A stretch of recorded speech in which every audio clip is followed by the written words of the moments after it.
Welcome back to the Chess Bites. I'm Latvian Grandmaster Arturs Neiksans, and we are continuing the video series about some of the finest techniques in chess.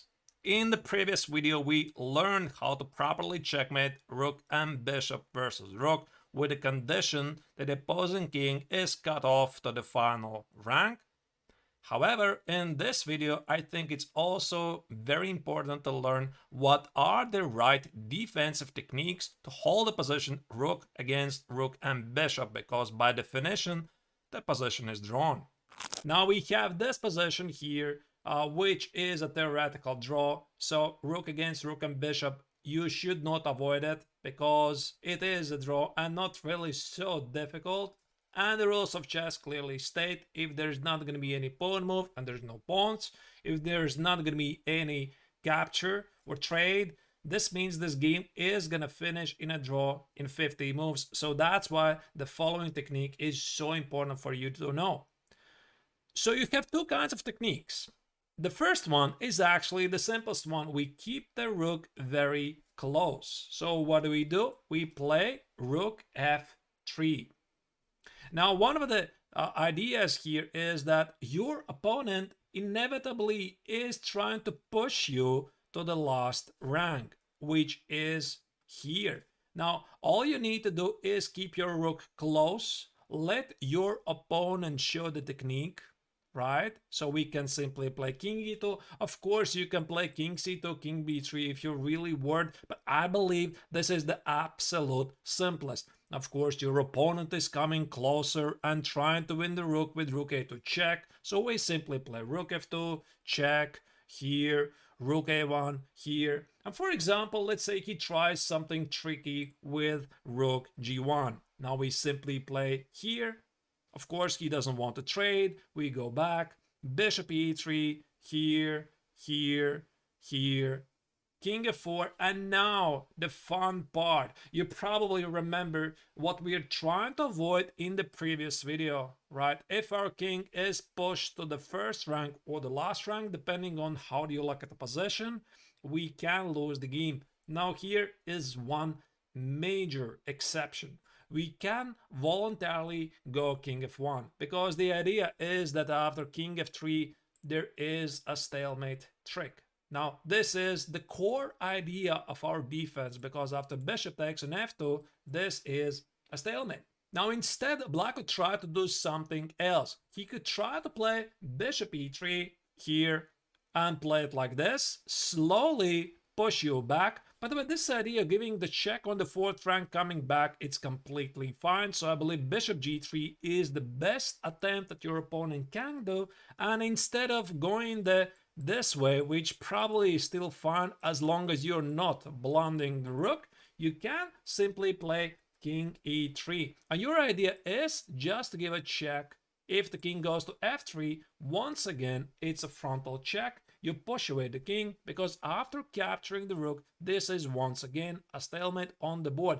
Very simple and easy to learn. So you can practice yourself on the left, on the right, and see yourself that white simply cannot win this position.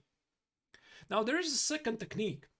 And the second technique might be necessary if you have no choice. And not always you'll get exactly the starting position. It might be slightly different. You might be tilting your head to the right or left, but you might have to be able to select the second technique, which is attacking the bishop from behind. How does it work? Now we are going to play here rook e8. Now where's the idea? After rook h3 check, we always retreat in the straight line of the king. So for example, he tries to execute the same idea. You remember, right? If this was the final rank, you would be in a lot of trouble. Now instead, what do? We keep everything in the same file, right? King, the rook, everything.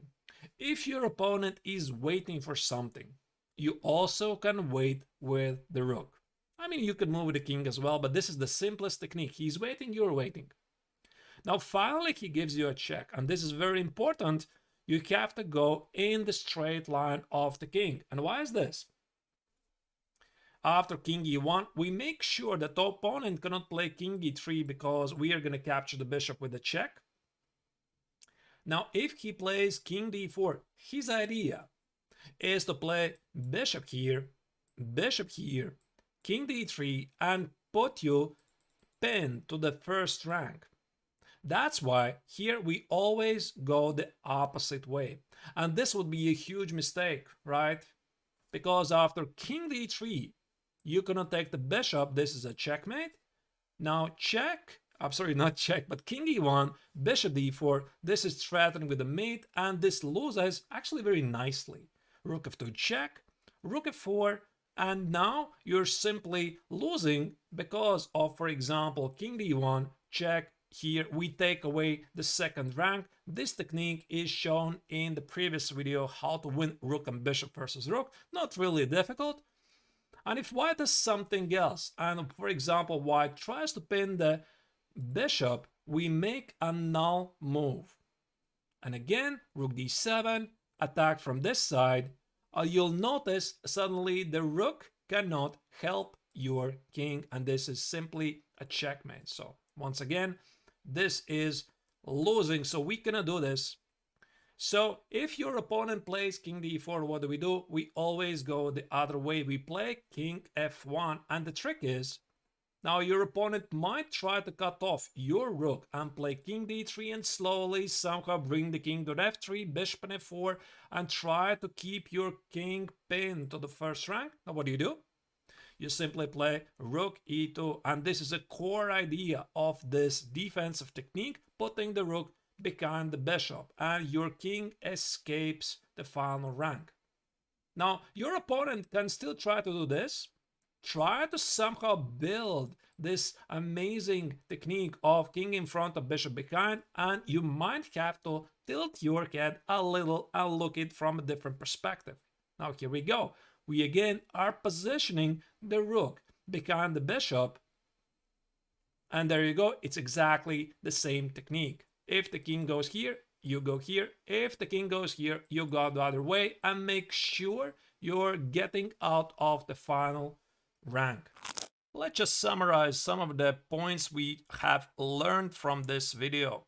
While this position still remains a draw, there is a considerable danger if you allow your king to be pushed to the final rank. The position normally is still a draw. Thus, first, never allow your king to be pushed to the final rank. If you do, make sure there's the stalemate trick. Second, make sure you know how to use one of the defensive techniques. You can use one of them, either keeping the rook close to your king or positioning the rook behind the opposing bishop. Third, remember that sometimes you have to use the technique which is available right away, because you might not have time to reposition your rook and go for one of your desired techniques.